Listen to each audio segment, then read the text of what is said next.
Oh, that's so embarrassing. Am I wearing the same shirt that I was in the thumbnail card? I have no idea, Oh, that but would be so embarrassing. Yeah, that's the worst. Oh, I'm okay. Clearly, I'm new at this. So, hi. well, hi everyone, and welcome to another episode of Secular Soapbox. I'm Stacy, also known as Apostacie, and I'm joined tonight by my new co-host and friend Puck. Welcome, Puck. Can you introduce yourself to our audience? Oh, And this and a is lot this. of people already know who you are, but I you're new to just our realized channel. this is yeah. I just realized this is my first appearance on Skeptic Haven. So, what This an is your honor. first appearance? Yes, what an honor to finally get to be here and to hang out with everybody. I mean, I'm lurking in chat all the time, and I definitely give Cat the Humanist a little panic every time I enter the chat room. But no, this is my first time here. Oh Um, my but gosh. yeah, I mean, I've been doing YouTube content off and on for maybe the past 3, 4 years. Okay. Stacy, I first heard about you through I don't want to call her a mutual friend because she's not just a friend for you, but Nope. through someone we both know. And so Mhm. it's always been a bucket list show for me to finally do some content with you, and Aw. it happened. So here we are. That's awesome, and the mutual person we have in common is my wonderful sister-in-law, ex-Christian Erin. So, you've co-hosted with her many times on Truth Wanted over on the ACA. I have. I even drew just for one show a matching tattoo. What? Yeah. Okay. This is how weird I am. She was telling us about a tattoo that she had on her Is arm. it the spoon? The spoon, yes. Okay. So and so I was like, all right, just for one show, since it's the first time, I think the first time ever that we've been on, I'm gonna have a matching spoon just for you. Aw, That's that's how so weird. nice. That's how weird I am. This is the kind of Aw. show that people have to look forward to. That's fantastic. So, well, it's great. I've seen you on YouTube, and it's great to finally do a show with you. And I look forward to doing more shows together. So, um, thank you for being a part of the Skeptic Haven family and coming on board with us. So, yeah. So tonight we are talking about apologetics, and I can't wait to dive into this because this is a topic that I have thought about and looked into and learned a lot about since deconverting from Christianity. And you seem to have a lot to say about this as well. So, I do, and mostly it's a curiosity, okay? Because I deconverted when I was very young ish, right? Like even when I was 15, 16, this is the okay. Catholic age of confirmation. I, I went through the classes and everything, and I was like, this Okay. isn't adding up. This doesn't make sense to me. But I was never like fully exposed to like that street preacher level of apologetics, the Ray Comfort Okay. styles and the Stuart. I don't know how to pronounce his name, so I'm gonna Stuart Connect style, like in your face. Well, how do you account for morality or whatever? That kind of like in your face apologetics that I'm sure you've heard before, like in Hmm. some context, whether it's in a sermon or just through conversation or talk. I don't know, but since Yeah. I don't know, that's what I kind of want to know about. Yeah. So really quick, like start us off with that, like while you're in the church and then as you're coming out of church, what does apologetics look like? What's your exposure to it? How do they talk to you about it? So I feel like I've had two experiences with apologetics because I was in two different denominations of Christianity before I left. My first experience in Christianity was more charismatic, um, Pentecostal, non denominational, that kind. And so there was apologetics in that sense. I remember going to a church and they were having a whole weekend on apologetics. And I remember being like, oh, I want to learn how to just be apologetic. I don't know how else to put it, but I want to learn how to basically defend my faith and have there's a scripture in the in the New Testament about just having a like defense of your faith and always giving a reason for your faith, and that's kind of where apologetics comes into play. And so I was fascinated with apologetics. I didn't actually take that weekend. I didn't because I had small children and everything. But um, when I started looking into apologetics, I'm like, yeah, this makes total sense. Um, and so I started listening to more preachers who were really into apologetics.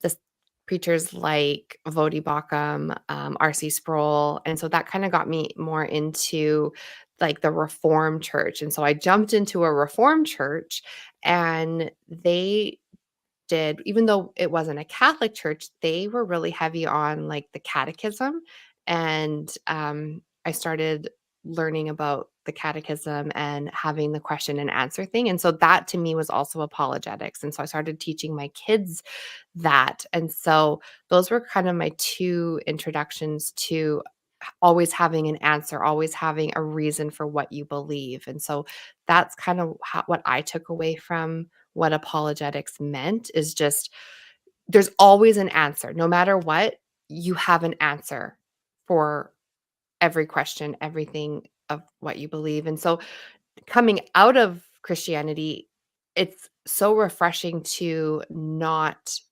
always having to have an answer. Having sometimes saying, "I don't know," is an answer right there, and that's fine. So I like that about not being a Christian. No, and yeah, and so in when I look at apologetics courses like the Frank Turek 70-minute apologetic seminar that of course I watched, um, because I want to know what it is. It seems to me to be more like you were talking about. It's more a defense of the faith, Mhm. Yeah. sometimes in the purest sense, because it's not saying this is my belief and here's why I have it, but it's Yeah. more about like learning to control the conversation. Especially you mentioned Sproul, who is fantastic at doing that, and there are others like, John Cornelius Van MacArthur Til, and right, and so it's not, so much about, "Let me show you why I believe what I believe," but more, "I bet you don't have an answer for this. We yes. do," Yeah. right?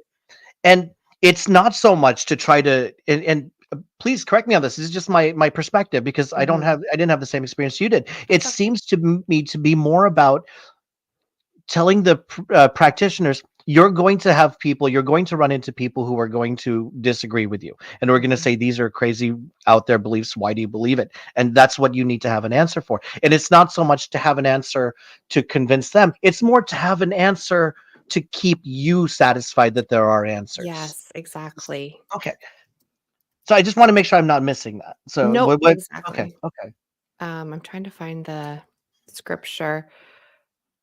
Yes, okay, so it's First Peter 3:15. Always be prepared to give an answer to everyone who asks you to give the reason for the hope that you have. That's one of the translations, but that's basically, um, what I find apologetics boils down to, is always be prepared to give an answer to everyone who asks.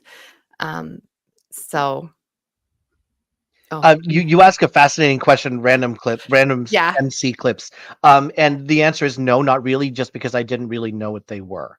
Mm, So I grew up Catholic, and it was about 15 or 16 years old, like I was saying earlier, that you grow up, um, uh, learning to have your rite of passage, your confirmation, right? And they taught it in a class that was not really an apologetic type thing. It's more like a classroom situation. These are the sacraments. That's why they're important. This is the oh goodness, the cardinal sins and the mortal sins and the venal sins and the something or other kind of sins. Catholics are crazy anyway.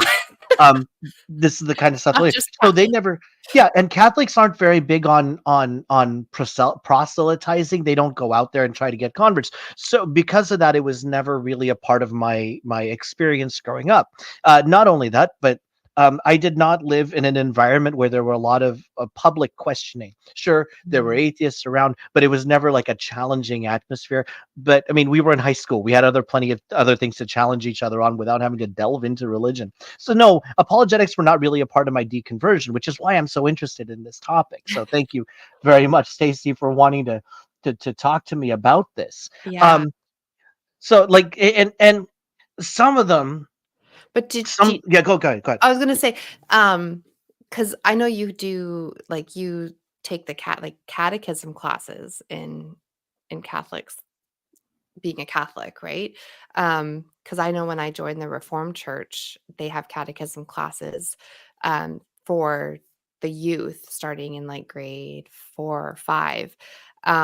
So I looking back, being in the Reformed Church, to me, that's a bit of, like, in a way, I think of that as, like, apologetics. Do you think of that as a Possibly, form of but it wasn't apologetics?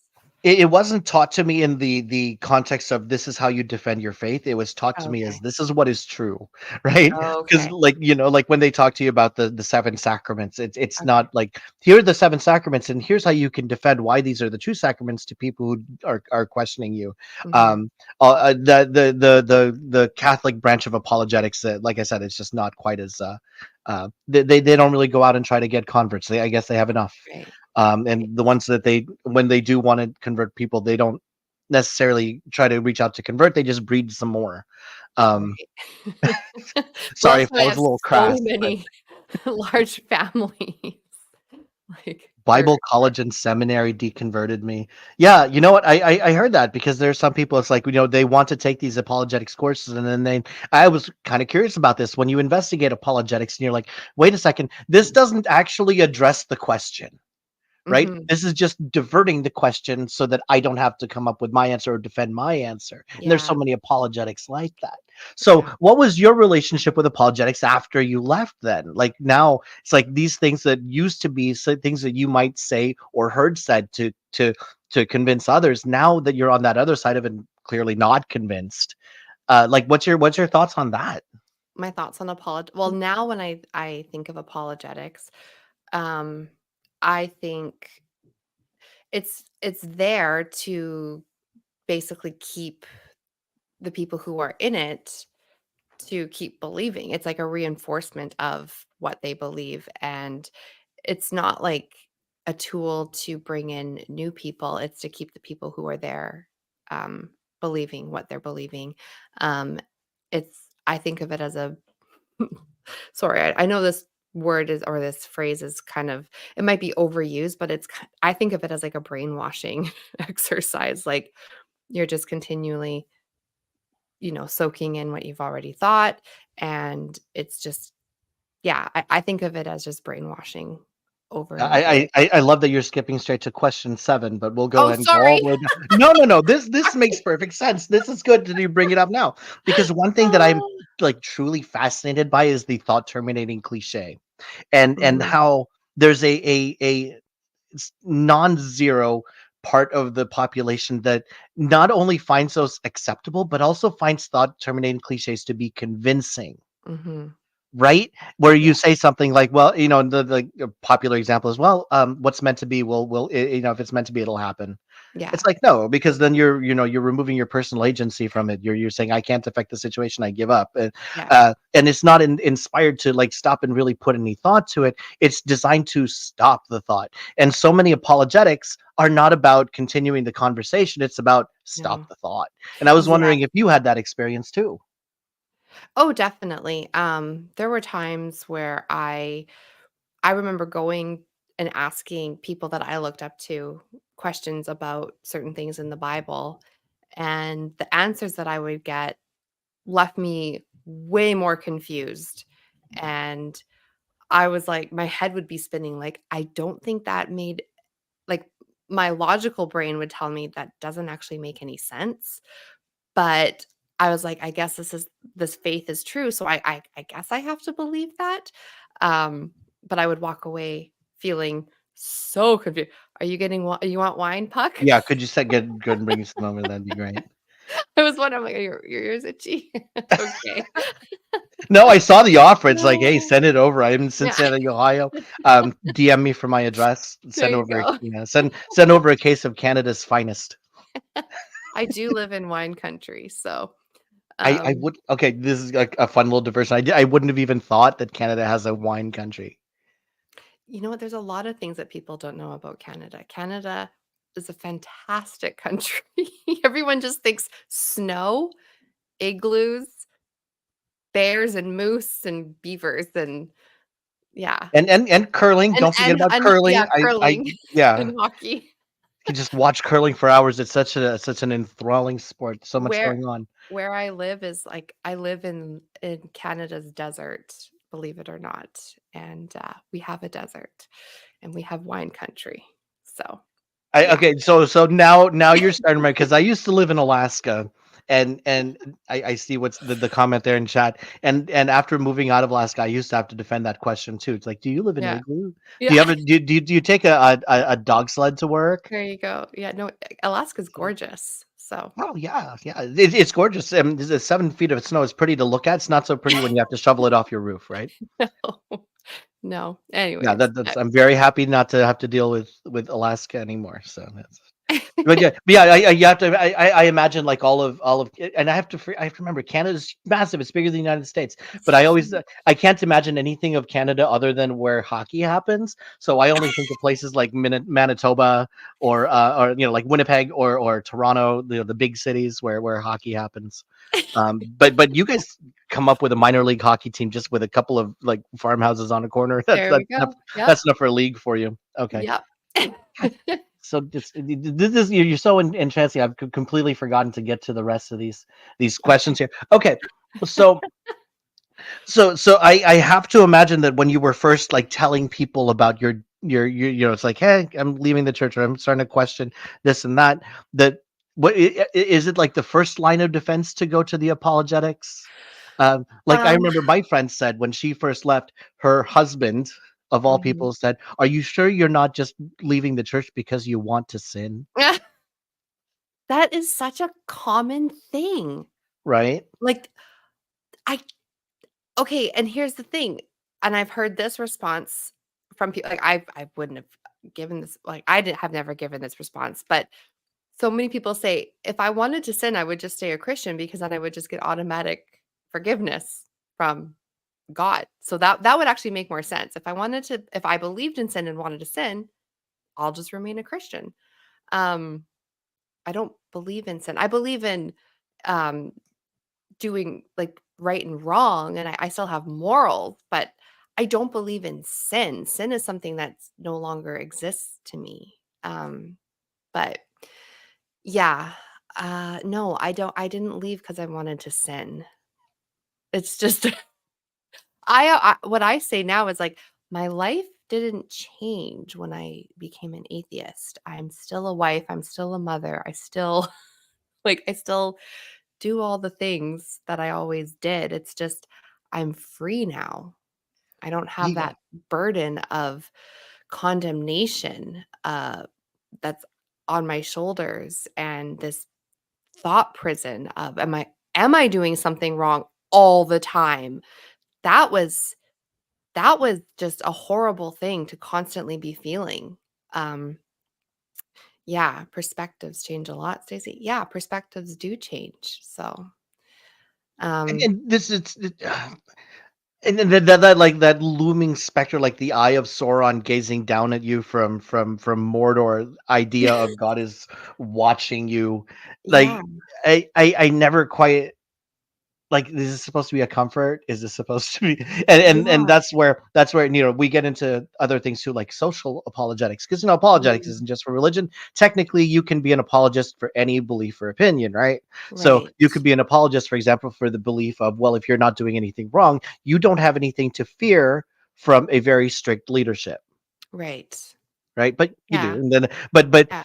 like, this is its own show and we're not going to get into this very deep, but the idea of, if you have the right mindset to accept these apologetics in a church, it Mhm. makes it a lot easier to accept these apologetics in a social situation or a Yeah, political situation. It has nothing to right. do with church, where the Yeah, kind of things that say this ought to be convincing to you, and it's told to you usually by a person in such a way that you can't really question back. You can't converse yeah. with them back. It's told by someone who's like In a preacher or an authority and authority, right? And then that's why they come into like talking to people with that same frame of mind. It's like, I get to talk as a sense of authority to you, and then they get mystified. What's like, wait a second, well, didn't you think of the fact that it's Christians who get forgiven if they sin, so they're the ones who are more likely to wanted mhm. they don't take that step because they are not in a position to be able to ask those or to hear the actual responses to those. Yeah, exactly. But as far as, like, that first part of your question, when I was already out, but I kinda soft told our pastor. He was still kind of our pastor, but I soft told him that I was no longer a believer, but I didn't come right out and say, "Hey, I'm an atheist." I just was like, "Yeah, I'm kind of questioning. I don't think I know if I believe anymore." But I was 100% an atheist at that point. Um, he asked me like, "Who have you been reading? Like, what sources have you been reading?" And I said, "Oh, I've read Bart Ehrman." And he was like, "Oh, I was afraid you were going to say that." And I was like, "Well, like he's really knowledgeable, but um and I find that he's not someone who is trying to just like inject his own opinions. He's just kind of giving you uh like just the information. He's not I don't find he's putting his own bias on anything." And he's like, "Well, if you want, I can give you some sources to read, and I can give you some books and authors." And I said to him, "Well, are they Christian authors? Are they Christian?" And he's like, "Yes." And I said, "Well, aren't they going to just point me right back to believing what I'm questioning? Like they're not going to give me any other perspective other than this is what you must believe." And so I said, "I don't think I'm interested in reading any of those because I'm wanting to look at sources outside of just pointing me right back to the Bible." And so he didn't really like my response to his offering me his Christian sources because that's what I would normally do when I would question, as I would just start listening to sermons. I would start reading books that were all just Christian. And this one time I was like, "No, I'm going to start looking outside of that." And of course, Christians would say, "Well, that's where you went wrong. You looked outside of the Christian faith for those answers and look where you ended up." But actually, I would beg to differ. Yeah, there's something to be said about the insularity of that. Like, Mhm. you should only read from the sources that we approve of. That Exactly. that that I don't know if we're ready to talk about the bite model, but that's exactly where it comes in, right? Yeah. Where it's like, don't these are not approved sources. Don't Yeah. even read these. Read only the materials that we decide to provide for you. Um, That's what Jehovah's Witnesses do. they have an Like, entire library of approved material. Yeah. yeah. The weird thing is, like, I actually take that in. Like, I just bought The Case for Miracles by Lee Least Strobel trouble? Okay. secondhand, so I didn't give him any more money. Mhm. Um, because I want to like be exposed to this. I want to actually see. Okay, everybody and everybody I know in the apologist sphere always points to Strobel, right? And I'm wondering Mhm. what's so convincing about this, because I'm reading this book and I've read it 3 times in the past month or so, and this isn't convincing. Hmm. Like, chapter 1 already goes out and says, "Yeah, this miraculous thing happened to me, but I decided the smart thing to do is not to investigate it too far because that kind of takes some of the mystery away." Oh my god. The Right point there. was Right there. the Yeah. point is to investigate, and in chapter 1, the conclusion to chapter 1 is, you shouldn't really investigate. If it makes you feel good, keep that good feeling, because if you do investigate into it and you find out there is some natural cause, there goes a good feeling. Yeah. Yeah. Hmm. Do you still read any of this material just to see what you used to be into, or You the know, people you used to convince? I like the old my old Christian material.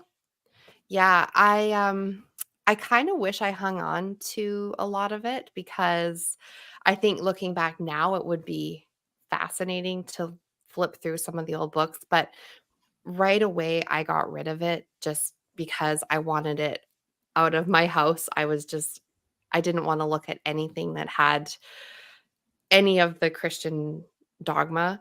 Um, I was just like, "Nope, I'm done. I want it gone." So I tossed it all. Now I'm like, "Oh, I wish I kept it because it would be really neat to look back and see all the flaws in it." Mhm. But once in a while I will listen to sermons to just hear what I used to believe, and that's stomach turning in and of itself. Um, and I just yeah, I can only listen to it for so long before I have to shut it off. But I would be interested in reading a book like that just to see I'll what send you it my copy so says. you also don't have to give Okay. money to Least Trouble.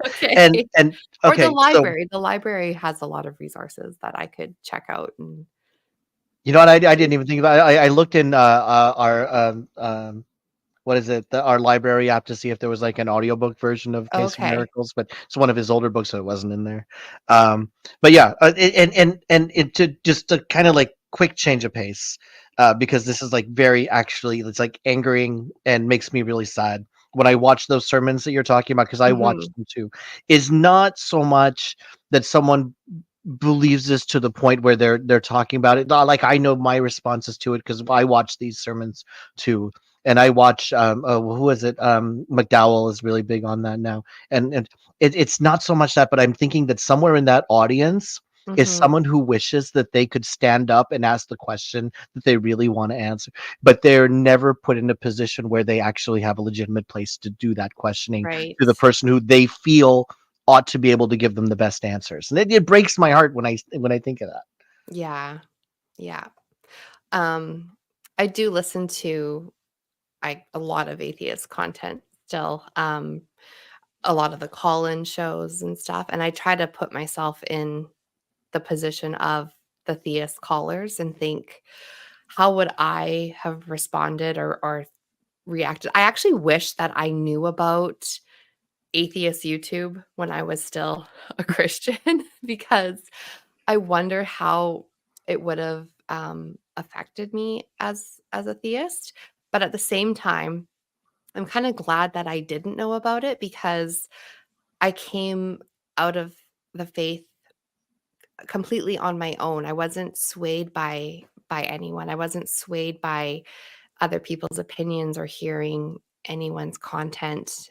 So that to me is actually really cool because I was having all these doubts, all these questions, and I started looking them up on my own. And the content that I was coming across wasn't YouTube content like other creators. It was looking up questions I had and coming across videos, like Bart Ehrman, which I don't consider him like a YouTube content creator, but Yeah, he's a scholar who turned he's a into one, scholar. right? Yeah, like he appears on shows, but I still didn't come across other YouTube, people who have had him on, but, uh, I just found it so fascinating that I was just yeah, so it was all on my own, which I love, but I still kinda wish at times that I did maybe have the courage to if I had come across shows that were calling to phone in and be like,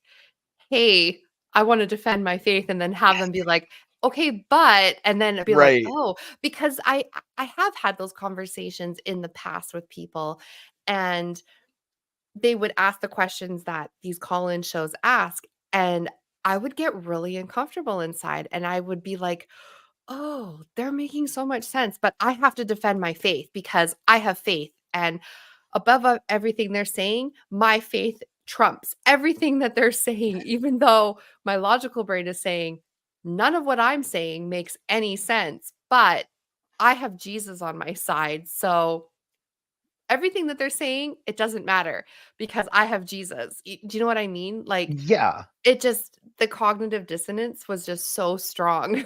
And here's my personal favorite. And stop me if you've heard this one. Um, I understand because I have the gift of the Holy Spirit. Uh-huh. You have blocked out the truth in your Yes. unrighteousness, and the reason you're not able to be convinced by this is because you have a hardened heart. Yeah. You Have you have heard that blinded one? the Did you? Okay, scales haven't fallen from your eyes. okay, you've heard that one That's too. Okay, another one. okay. Yeah. Yeah, exactly. So And again, to tie this back to that's something that's very comforting to hear from your pastor, right? I talked to my friend and they were so unconvinced and they were trying to convince me, and then your pastor can tell that to you, not to them but to you, and say, well, that's because the spirit hasn't worked through them yet, or yes, they're suppressing the truth in their own unrighteousness, which is my yes. push. I want a t-shirt that says you are suppressing the truth in your own unrighteousness. Yeah. But it's a comfort to you, Yeah. not a way of convincing them. And this is where I'm thinking apologetics really, really is, what the real tool of apologetics is used for in the church is for the people who are questioning, to Mhm. to to give them a reason to believe, even though they are being told by outsiders, for lack of a better word, Mhm. being told by Yeah. outsiders all these things that make a lot of sense, Yeah. as you pointed out. And Stacey, I'm going to recommend some content to you, because if you think atheist call-in shows are fun, Christian infighting is even more fun. Oh, there's so much. Yeah. Oh, oh, that also is what led to my questioning, is because I'm like, why can't we just agree on one set of doctrine or one idea? Like, why is there so much contention on the end times, baptism? Um, like, there's just so many things where it's like we just can't agree on one thing for each Hmm. thing, and that was what stands out the most to me in my brain is, or my memory is R.C. Sproul and John MacArthur. They are both Calvinist or and Reformed or whatever, and they were such good friends, but they did not agree on eschatology. They did not agree on baptism, and I'm like, what the heck? It's the same book. How are two people who are friends? How do you not? You read the exact same scriptures, and you cannot agree on something that should be so simple.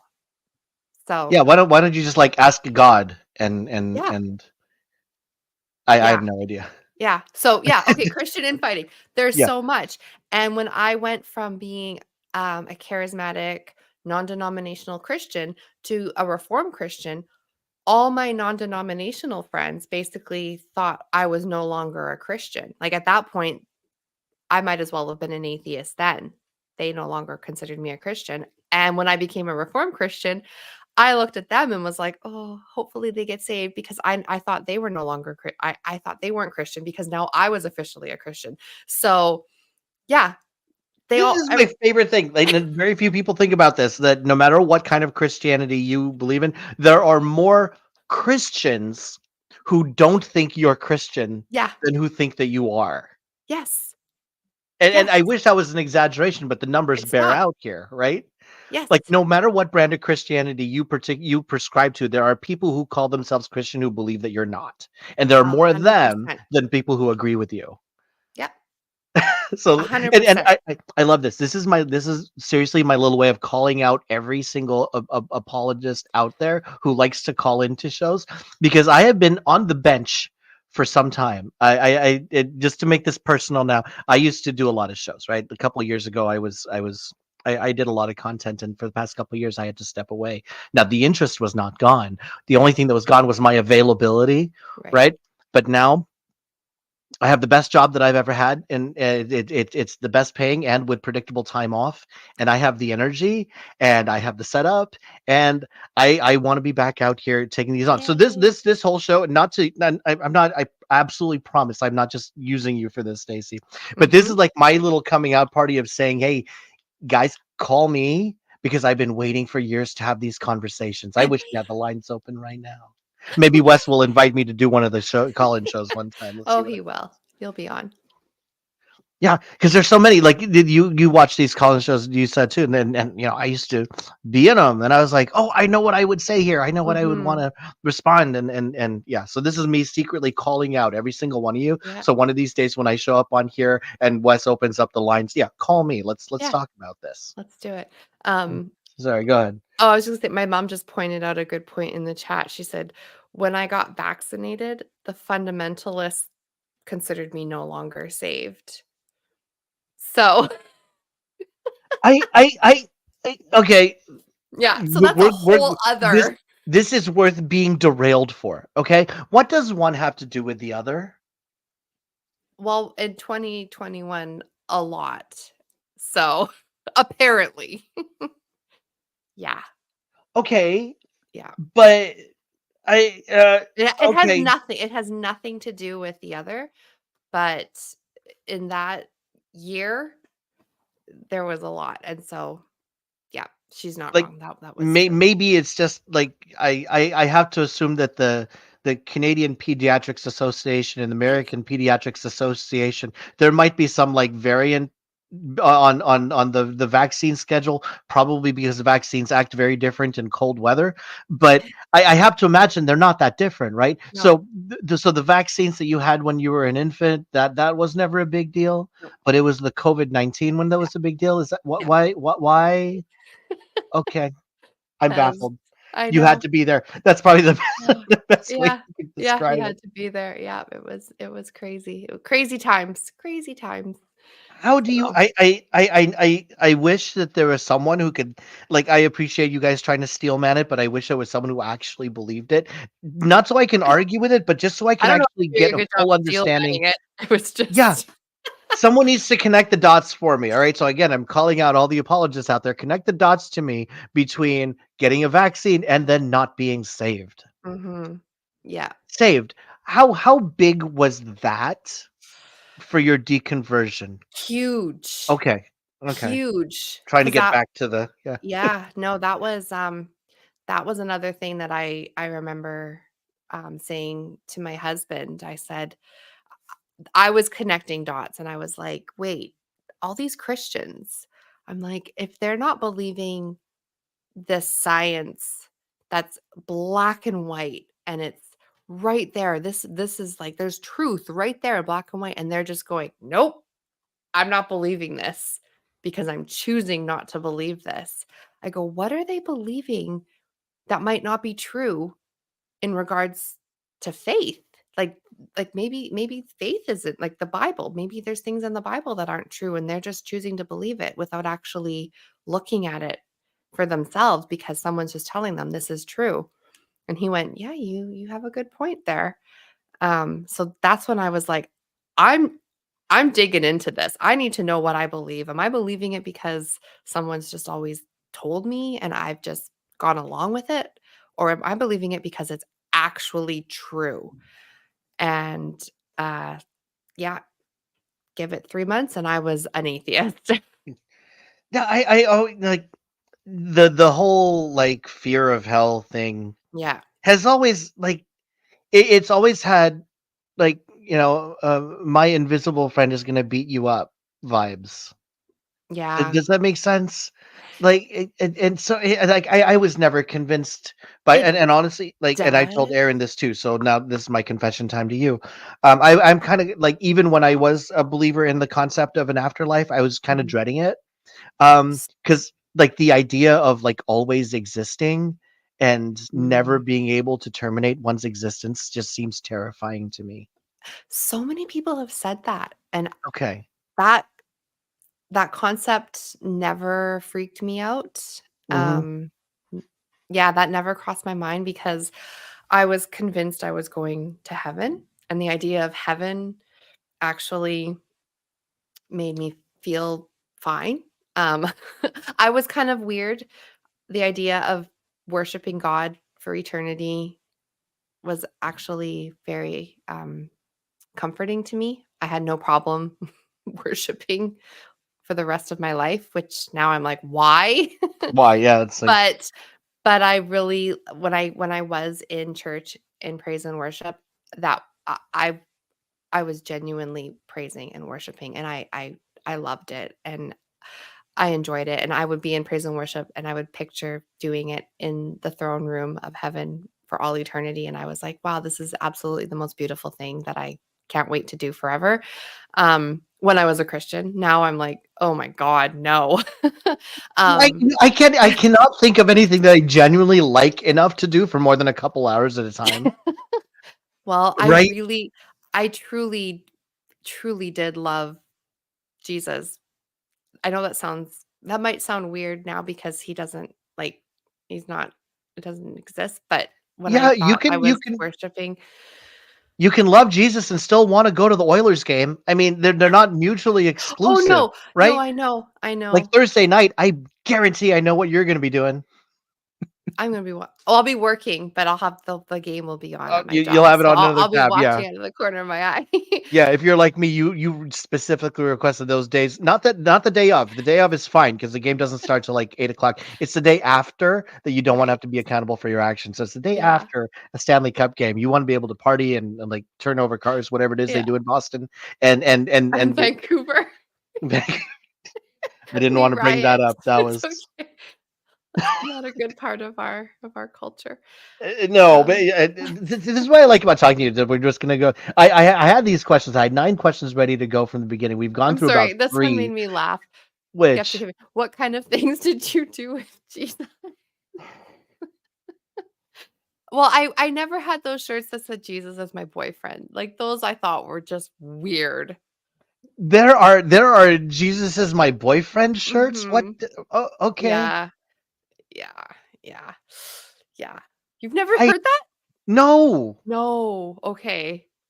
Yeah, no, there's shirts. People are like, "Jesus is my boyfriend." I'm like, Wait, "Ew." I have to hold on. Not that I don't believe you. I just want to see like what kind of font do they have? Do they have like a picture of Jesus on them? I don't Like know. my boyfriend goes to another school. Like what?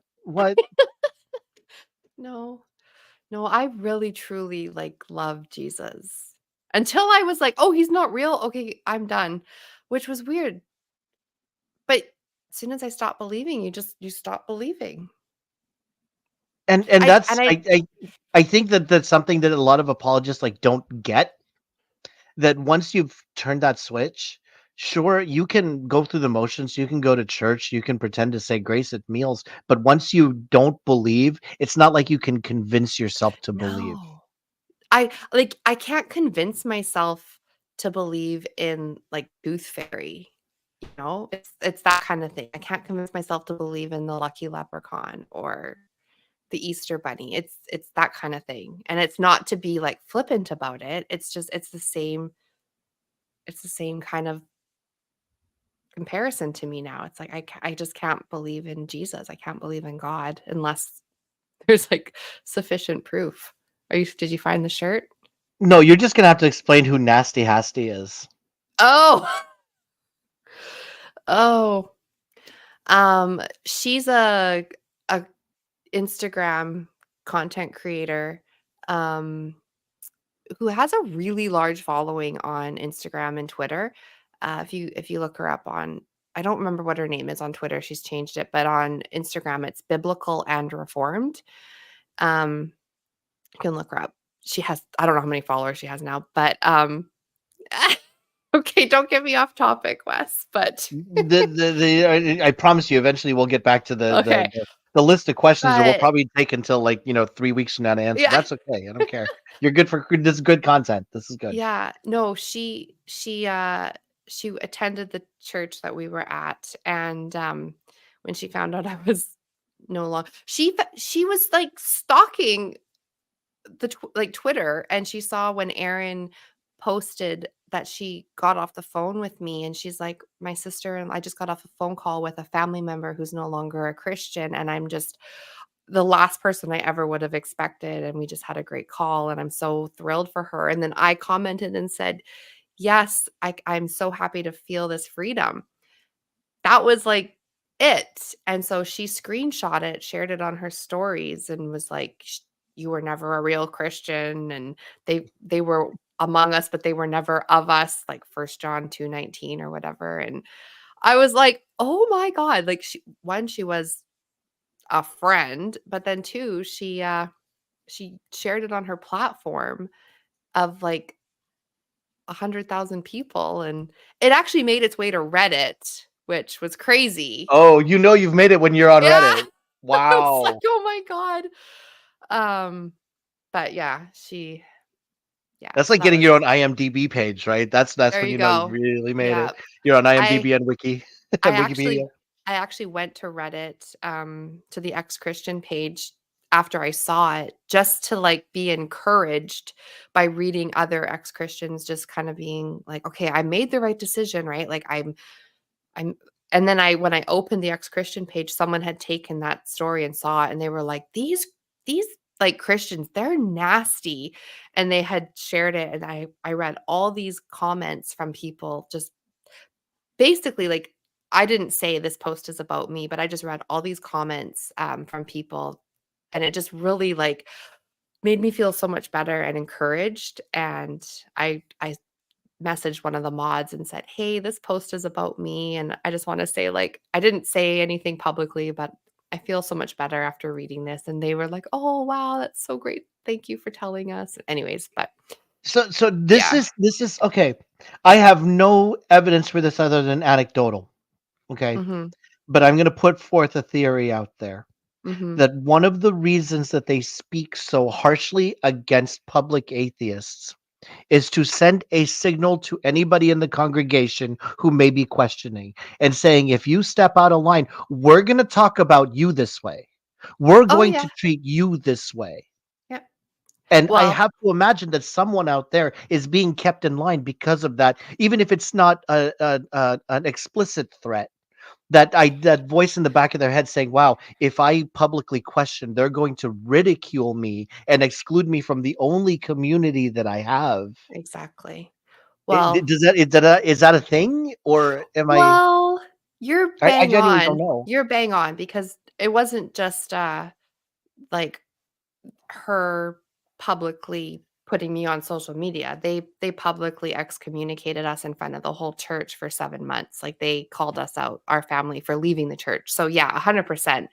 That's part of their church doctrine is to publicly excommunicate people who step out of line or leave. And so for 7 months, we were constantly brought up. So, yeah, and I every time I talk about it then and now, I would say, "They're not doing this for our benefit, they're doing it for everyone sitting in the pews benefit to keep you guys there.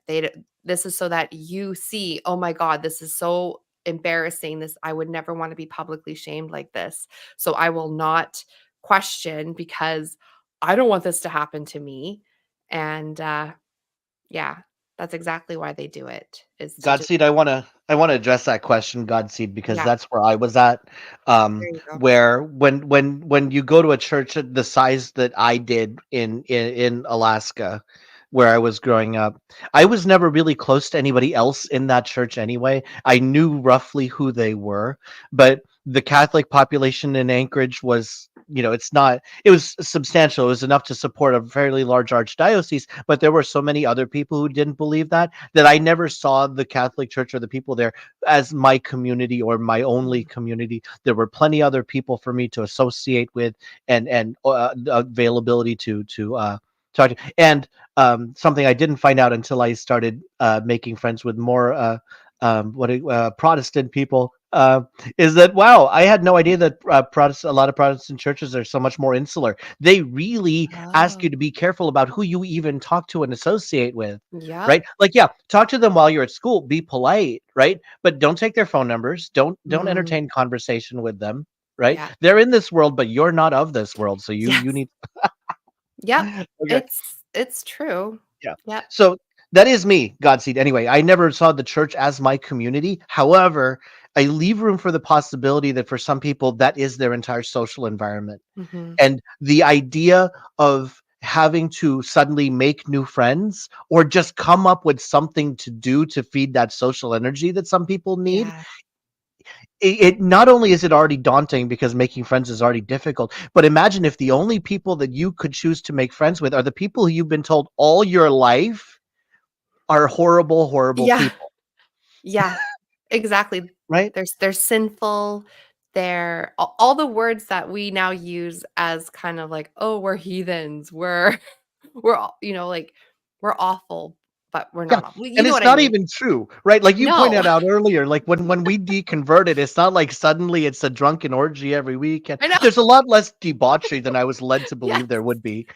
It's like I It's thought so this was going to true. be fun. No, no, here we are. Yeah. We just play video games like everybody else does, Yeah. No, right? exactly.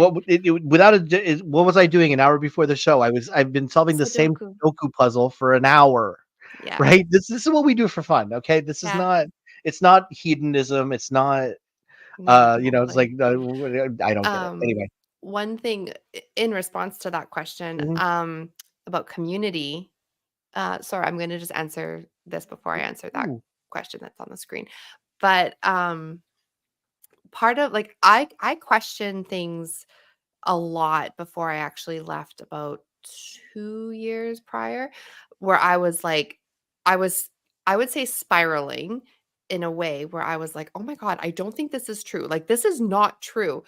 But when it came down to it, I thought about all the logistics of, okay, our kids are in a private Christian school. All their friends are from the Christian school. All my friends are from the Christian school. Our church is there. Like everything was connected in that community. And I was like, if I leave, I'm going to disrupt like their life, their everything. It'll just everything will just fall apart and I don't want to do that to them because I don't it just seemed like such a daunting task. It was almost like not to sound dramatic, but it's like when someone leaves a marriage, you think about all the logistics involved. Like, okay, it'll just disrupt everything, and you don't want to do that. So when I left, because I keep saying because my husband wasn't actually like super invested. When I left, he's like, "Awesome, you're in touch with reality now, yay!" Right? He was a supportive husband to go to church with me and put our kids in Christian school because I wanted to do that. But when I actually left Christianity, he was like, "Oh, I'm so glad." Um, but what actually took that step was we moved away. We moved 4 hours away and we had no church. Our kids weren't in the school. We knew nobody where we were. So we had no community and that was kind of like a fresh start. So it's really hard when that's all you have around you is Christians and your church and your friends and that's your entire group. Like leaving just seems like, well, who else would I have once I leave? I don't know what to do. So when your whole world is built on that, it's really tough to think about, well, what would happen next? Is everyone gonna be my friend? The answer is probably not, because when I left, even though we had moved, everyone stopped talking to me. So, yeah, fortunately, that is the reality. So, This is normally the time when I would start thinking about, like, we had good conversation, brought up a lot of points, but the big question that I always want to leave people with is what now? yeah. Um, where and then we get a great question here on the board, which is a great start to this. What do you both think of our online skeptic haven and beyond, as well as Mhm, community? Is it a good thing? Can it be bad?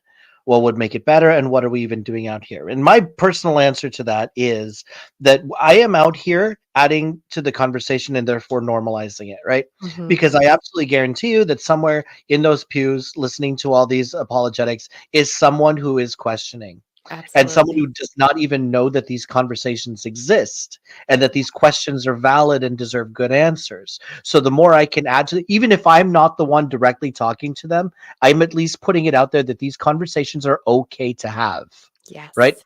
And if you find, and this is where I'm going to be controversial, if you find some sort of peace, some sort of contentment, some sort of happiness with the community that you have in your church, and you are not ready at this point to be questioning this and wanting to weigh all those decisions in your mind, don't.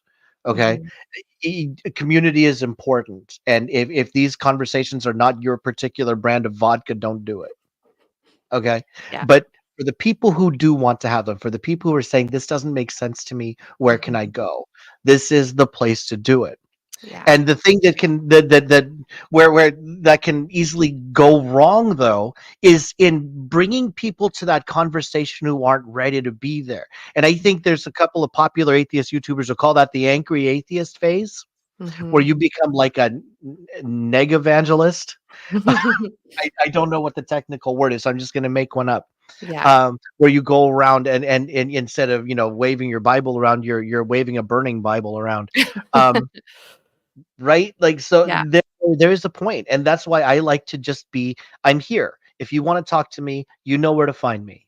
Yeah. If you don't wanna have these conversations, I am not in the least bit interested in trying to force you out of where you wanna be. No. Yeah. That's just my answer. Yeah, definitely. Yeah, I think what do you both think about our online skeptic haven and beyond that as well community?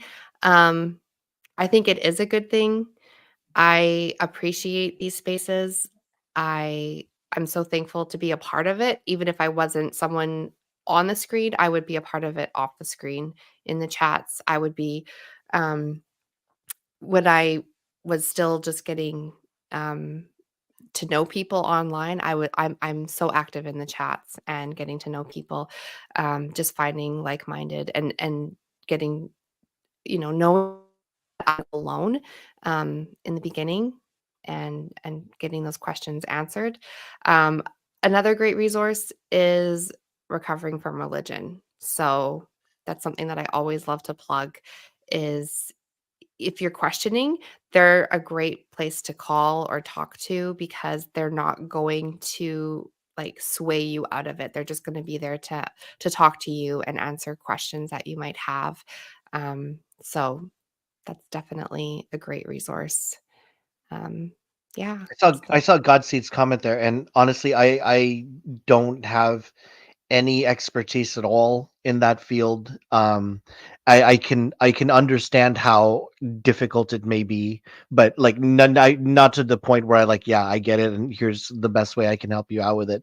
I mhm. do understand that it is easier for some people than others to be able to take a friendship or a community and just be like, well, I'm done with this. Yeah. Um, and for some people, it's like that is something that either keeps them hanging on, or the fear of losing it is what keeps them hanging on. Yeah, for sure. And that's what I just touched on for Hmm. a few minutes ago. I held on to it for a couple years longer than I should have or needed to. Was because I was like, well, if I say goodbye, then I'm ruining a lot of relationships, not just for myself, but even for my kids. But you know what? In the end, it's better. So What got me through it, this, your mileage may vary, but what got me through it was that if they're not going to be your friend after you leave the church, they were mhm, never really your friend in the first place. 100%. After I left the church, there's still maybe two or three people that I knew who went to church with me at the time who are Mhm. still very, very good friends to this day, Yeah. right? But all the other people, right? Like Oh, as soon yeah. as you turn that corner, they don't, they're like, whatever. You're Yeah. one of those people we're not supposed to associate with anymore. So it's like you're Exactly. not really part of their community. You're just bolstering the numbers. Yeah. No, Yeah. however, there is something interesting though, Stacey, that I don't know. I experienced this, maybe you did too, where um for a while, like bringing this back to Santa Claus, for a while when you're a little kid, you believe in Santa Claus. Mhm. For a while, when you're an adult, you kind of want to keep the idea going. And Mhm. so I wonder, like, are there people who are at a church type community who don't believe themselves, but they understand how important the community aspect is for other people? So Right. that's why they do continue to go to church, to bolster the numbers and to feed the people there in the community who may have no other or very few other social outlets. Mhm. Yeah. There's got to be Definitely. some of those people, right? It's not it's not a zero number. No.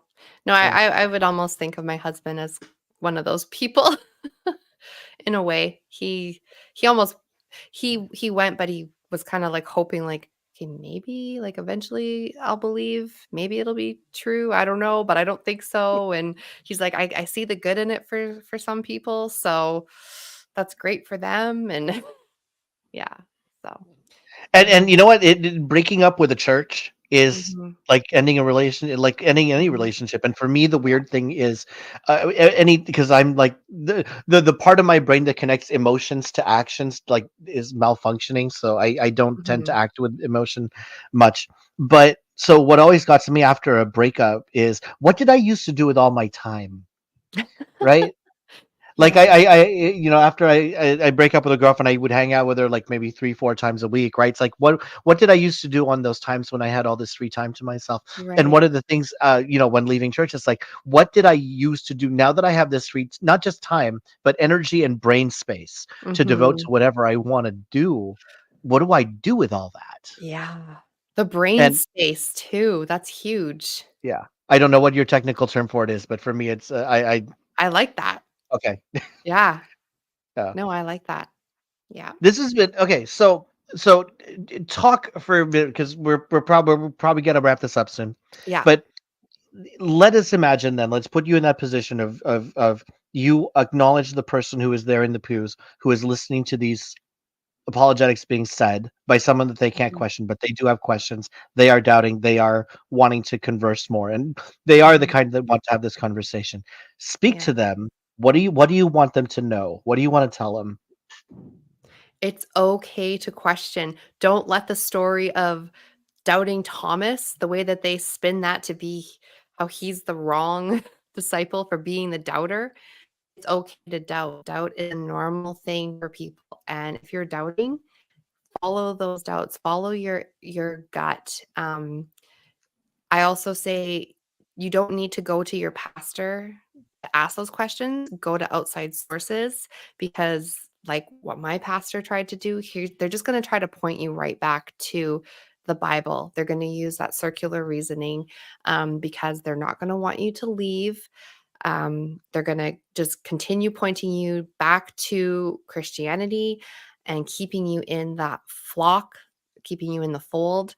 The truth is not afraid of being of the answers, and just go with your gut, because I shut down my gut feeling for so many years, and now I'm like, "Oh, I wasn't wrong then, and then, and then, and then." And I would have left years ago if I would have just gone with, "Hey, that doesn't sound right," or "This doesn't feel right." So, don't be afraid of those questions. And, yeah, you're really smart. So, yeah. My advice, should there be any of these people out there that are listening who may find this video in the archives of whatever is left of our civilization 300 years from now, is Mhm. if you want to know what someone is thinking, what their beliefs are and what their opinions are, ask them, Mhm. and do not let Yeah. someone speak for someone else to you. If you Yeah. want to know what atheists believe, ask them. If you Yes. want to know what atheists want, what their goals are, ask them. And don't assume that a person in leadership understands other people better than you do. Okay, Yeah. go out there, find out from us, have the conversations with us, talk Yeah. to us, learn from us. Even if you do learn from us, like I've been to, I don't know if we're allowed to talk about this, but I'm going to talk about it anyway. I've been to munches, and if you don't know what that is, look it up. I've been to munches where I find out about kinks and fetishes that do not appeal to me in the slightest after I learn about them, right? And then I'm just like, cool, you do your thing. I'm going to go over here and not do that, right? But that is a lot better than having a misconception of what Mm. that is in the first place. It's okay not to like something, it's okay to disagree, but know what it is from the people who believe it first. Yeah. If you have any questions, if you have any doubts, and if you want to know what atheists really believe, first of all, number one, ask us, and second, please take our word for it. Yeah. Okay? Because nobody knows someone's mental state. Nobody knows their thought process better than they do. Okay. Mhm. I will absolutely, to whoever might be listening to this, I will take you at your word Mhm. when you tell me that your relationship with Jesus is what keeps you on your straight and narrow and that you find that meaningful. I'm not going to doubt that. You believe that that is something that's important to you. That's cool. But believe us when we say that this is how we find our purpose and this is how we Yeah. find our meaning. Yeah. Love that. This was Love it. awesome. We got to do this again. So Yeah. we have left a lot of material on the cutting room floor. I Yeah. knew this when I came up with all these questions. We got to like half of them, That's okay. whatever. Yeah. But that just means there's more for next There's time, and more to talk about. I hope there is a next Of time. course there will This be a has been next a time. lot of fun. Of course. Yeah. Yeah, And again, I'm 100%. planting that seed in Wes's head. Put me on those call-in shows because I kind of miss those. Okay. Yeah, yeah. Just a few little things to touch on before we go. We just want to thank our patrons. Um, so thank you, patrons. Thank you to Puck, who just became a patron. Helen Greene, Logan Fisher, Amanda McLeod, Eric Ozols, Ryan D. Murphy, Dan D, Michael Wiseman, Sunny Shell, Aaron Coalson, and Phil Calderone. If you want to become a patron, you can go to patreon.com/Skeptic Haven. Don't forget to check out our other shows that we have on Skeptic Haven. We have this show on Tuesdays or every other Tuesday. Thursdays is the Sunny Spot. Saturdays, we have the Global Atheist and Women Atheists Unload. And then on Sunday nights, we have Let's Talk, which is our call-in show. And we also wanted to make a special mention of BajaCon, which is an amazing event that is happening August 9th to 11th in Sarnia, Ontario, Canada. As you can see, these fantastic speakers are going to be there.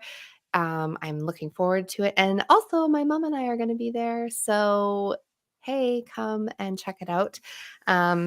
Yeah, BajaCon is going to be a fantastic event. I think it's fourth year happening.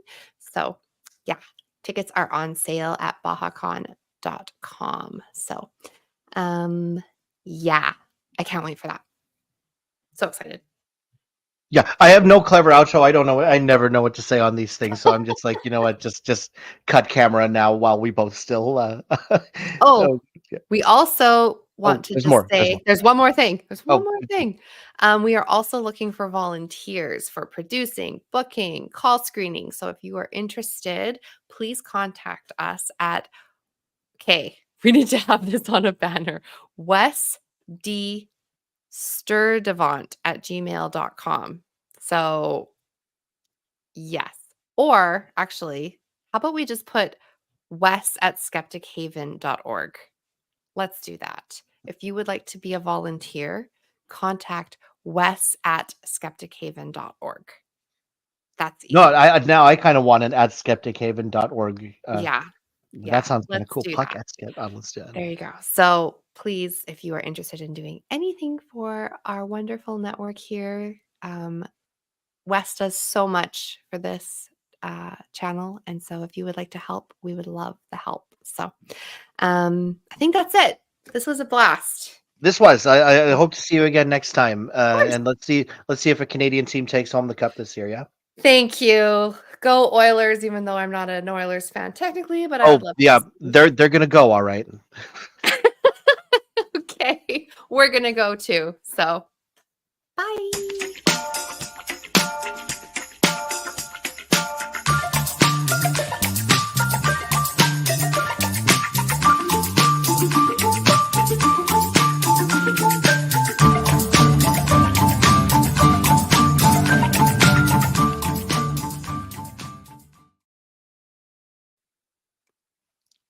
That's not us.